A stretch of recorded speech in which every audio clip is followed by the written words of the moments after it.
ሰላም ጤናና ክብር በተገኛችሁበት ቦታ ይሁን እያልን እንመኝላችኋለን። አዋዋላችሁ ቆንጆ የነካችሁት ብሩክ ይሁን እያልን የምንመኝላችሁ ቤተሰቦቻችን እነሆ የአሰብ ፕሬስ የዜና ሰዓት ደርሷል። ቤተሰብ ያልሆናችሁ ሰብስክራይብ በማድረግ ቤተሰብ እንድትሆኑ እንዲሁም ቤተሰብ የሆናችሁ ደግሞ ላይክ፣ ሼር፣ ኮሜንት እያደረጋችሁ የተመራረጡ መረጃዎቻችን ተቋዳሽ ሆኑ።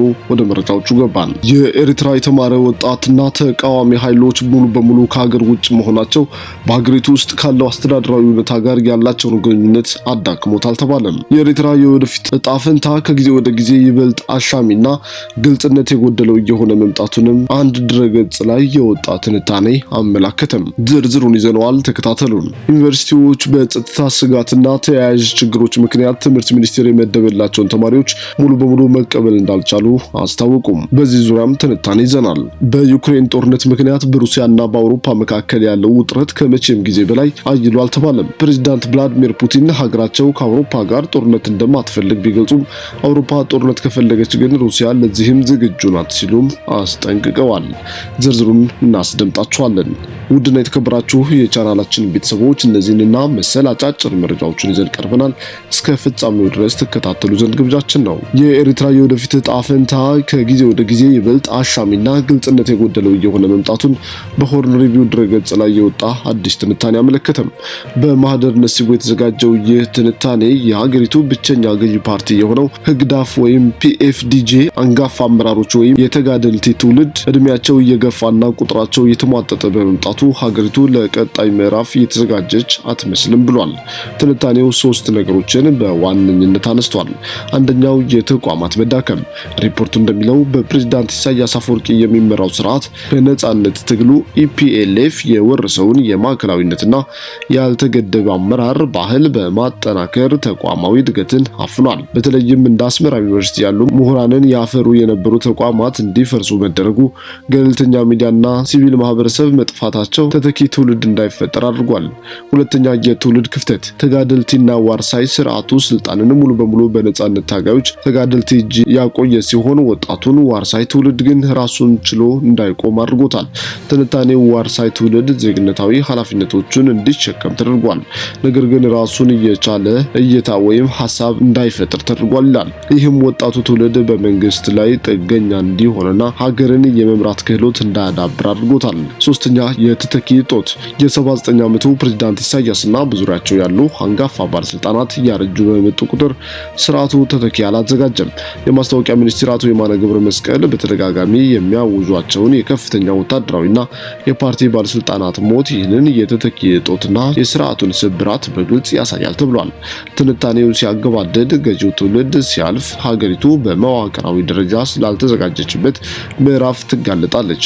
ስርዓቱ ያፈናቸው የሚከተሉት ችግሮችም በከፍተኛ ሁኔታ ሊፈነዱ እንደሚችሉ ሪፖርቱ ያስጠነቅቃል። የሀገሪቱ ኢኮኖሚ በህግ ደፍ ቁጥጥር ስር ባሉ እንደ ሂድሪ ትረስት ባሉ ተቋማት የተያዘ እንጂ ሀገራዊ ገበያን ያላገናዘበ በመሆኑ በቆላማ አካባቢዎች በሙስሊም ማህበረሰቦችና ትግርኛ ተናጋሪ ባልሆኑ ህዝቦች ላይ የነበረው የተዳፈነ ቅሬታና የተራዘመ መገለል እንደገና ሊያገረሽ ይችላል። የተማረው ወጣትና ተቃዋሚ ኃይሎች ሙሉ በሙሉ ከሀገር ውጭ በመሆናቸው በሀገር ውስጥ ካለው አስተዳደራዊ ሁኔታ ጋር ያላቸውን ግንኙነት አዳክሞታልም ተብሏል። በሌላ መረጃም ኢትዮጵያ በወሰኗ የሚገኙ የተፈጥሮ ሀብቷን ለመጠቀም ከማንም ፈቃድ የመጠየቅ ግዴታ የለባትም ሲል ውጭ ጉዳይ ሚኒስትር ገለጸም። የግብፅን ቅኝ ግዛት አስተሳሰብና የድርድር ቢተኝነት እንደማይቀበል የውጭ ጉዳይ ሚኒስትር አስታወቀም።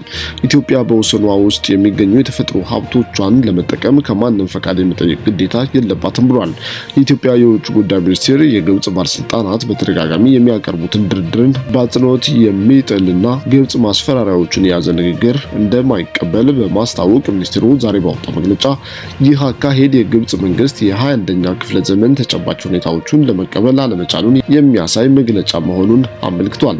አንዳንድ የግብፅ ባለስልጣናት በቀኝ ግዛት ዘመን አስተሳሰብ ተዘፍቀው በናይል ወንዝ ውሃ ላይ የብቸኝነት ባለቤት እንዳላቸው ያስባሉ ያለው መግለጫው እነዚህ አካላት የቀኝ ግዛት ዘመን ውሎችንና ታሪካዊ መብቶች የሚባሉትን በመጥቀስ በአባይ ላይ ያላቸውን የሞኖፖል ፍላጎት ደጋግመው እንደሚያንጸባርቁ ገልጿል። በአፍሪካ ቀንድ ውስጥ ተገዢ ደካማና የተከፋፈሉ ሀገራት የካይሮን ፍላጎት እንዲፈጽሙ የሚያስበው የግብጽ መንግስት የኢትዮጵያ ጸጥታ ላይ ያነጣጠረ ዘመቻ የሚያካሂደው በዚሁ ጊዜው ባለፈ እሳቤው ከሚመነጨው መርሁ እንደሆነ መግለጫው አስታውቋል። ይህ የተሳሳተ አካሄድ የውጭ ጉዳይ ሚኒስቴራዊ አመራርና የአስተሳሰብ አለመዘመን ወይም ውድቀት ሲል አጠንክሮ ኮንኖታል። እንዲህ ያለው የግብጽ መግለጫ ኢትዮጵያን በፍጹም የማያስደነግጥ መሆኑንም ሚኒስትሩ ገልጿል።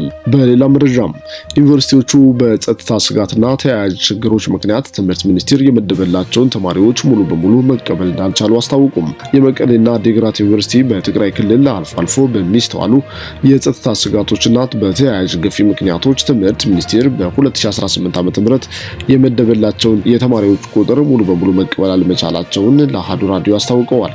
የመቀሌ ዩኒቨርሲቲ የኮሚኒኬሽን ኃላፊ አቶ ያፊድ ታደሰ በ2018 ዓ.ም በትምህርት ሚኒስቴር ምደባ መሰረት በመደበኛ 2034 ተማሪዎች የተመደቡ ሲሆን በሪሜዲያል ፕሮግራም ደግሞ 624 ተማሪዎች መመደባቸውን ተናግረዋል። በጠቅላላው በዩኒቨርሲቲው ከተመደቡት 2658 ተማሪዎች መካከል በተቋሙ ገብተው ትምህርታቸውን እየተከታተሉ የሚገኙ 2410 የሚሆኑ ናቸው ብሏል። ቀሪዎቹ ማለትም 248 የሚሆኑት ደግሞ እስካሁን ድረስ በትምህርት ገበታ ላይ አልተገኙም ሲል አቶ ያፌት ታደሰ ገልጸዋል። ለዚህ ምክንያት የሆነው ደግሞ አንዳንዶቹ ተማሪዎች በአዲስ አበባ ዩኒቨርሲቲ ከፍለው መማር የሚችሉ ስለሆኑ እንዲሁም አንዳንዶቹ ደግሞ በቤተሰብ ጫና ምክንያት ርቀው እንዳይሄዱ ስለሚደረጉ ሊሆን ይችላልም ሲል ጠቁመዋል። የውጭ መረጃም በዩክሬን ጦርነት ምክንያት በሩሲያና በአውሮፓ መካከል ያለው ውጥረት ከመቼውም ጊዜ በላይ አይሏል ሲል ፕሬዝዳንት ቭላዲሚር ፑቲን ሀገራቸው ከአውሮፓ ጋር ጦርነት እንደማትፈልግ ቢገልጹም አውሮፓ ጦርነቱን ከፈለገች ግን ሩሲያ ለዚህ ዝግጁ ናት ሲሉ ማስጠነቀቁ። የአውሮፓ ሀገራት ሩሲያ ከዩክሬን ባሻገር በሀገሪቱ ላይ ሰፊ ጦርነትን ለመክፈት መሰረት እየጣለች ነው በሚል ስጋት ሀገሪቱን በፍጥነት ለማስጠንቀቅ እየተራወጡ ይገኛሉ። ሩሲያ በኔቶ አባላት መካከል ያለውን ልዩነት በመጠቀም በአውሮፓና በአሜሪካ መካከል ሽብልቅ ለመንዳት እየሞከረች ነው። በተለይም አሁን ባለው የሰላም ድርድር ሂደት አሜሪካ አውሮፓውያንን ወደ ጎን ገሸሽ ማድረጓ ዩክሬንና የአውሮፓ አጋሮቿ ዋይት ሃውስ በመጨረሻ ኪየቭ ለሩሲያ እንድትንበረከክና ተገቢ ያልሆነ ስምምነት እንድትቀበል ጫና ያደርግባታል የሚል ስጋት አሳድሮባቸዋል። ይህ በእንዲህ እንዳለ የሩሲያ የደህንነት ምክር ቤት ምክትል ሰብሳቢና የቀድሞው ፕሬዝዳንት ዲሚትሪ ሜድቬዴቭ የአውሮፓ ህብረት ሴት መሪዎችን ኢላማ ያደረገ እጅግ የሰላና ስድብ ያዘለ ትችት ሰንዝረዋል። ሜድቬዴቭ ረቡዕ ዕለት በቴሌግራም ገጻቸው ባወጡት ጽሑፍ የአውሮፓ ኮሚሽን ፕሬዝዳንት ኡርሱላ ቮንደር ላየን እና የአውሮፓ ህብረት የውጭ ጉዳይ ኃላፊ ካያ ካላስን የአእምሮ ውልቃት ያለባቸው አሮጊቶችና እብደቱ የጀመራቸው ሲሉ ዘልፈዋቸዋል። ሜድቬዴቭ አክለውም ሩሲያና አሜሪካ ግጭቱን በድርድር ለማስቆም እየሞከሩ ባሉበት ወቅት በእነዚህ ግማሽ አእምሮ ባላቸው አሮጊቶች ኡርሱላና ካያ የምትመራው ቀዝቃዛው አውሮፓ ግን እስከ መጨረሻው ዩክሬናዊ ድረስ ጦርነት እንዲቀጥል እየገፋች ነው ሲሉም ወቅሰዋል። ክቡራትና ክቡራን የአሰብ ፕሬስ ሚዲያ ቤተሰቦች ለሰዓቱ ያዝንላችሁ የተመራረጡና አጫጭር መረጃዎች እነዚህን ይመስሉ ነበር። በቀጣይ መረጃ በሌላ ቪዲዮ ተመልሰን እንገናኛለን። ለቻናላችን አዲስ የሆናችሁ ሰብስክራይብ በማድረግ ቤተሰብ እንድትሆኑ እንዲሁም ነባሮች ደግሞ ላይክ፣ ሼር፣ ኮሜንት በማድረግ አብሮነታችሁ እንድታሳዩ በአክብሮት እንጠይቃለን። በሚቀጥለው ቪዲዮ በሌላ መረጃ ተመልሰን እስክንገናኝም በያላችሁበት መልካም ቀን መልካም ጊዜ ተመኛለን።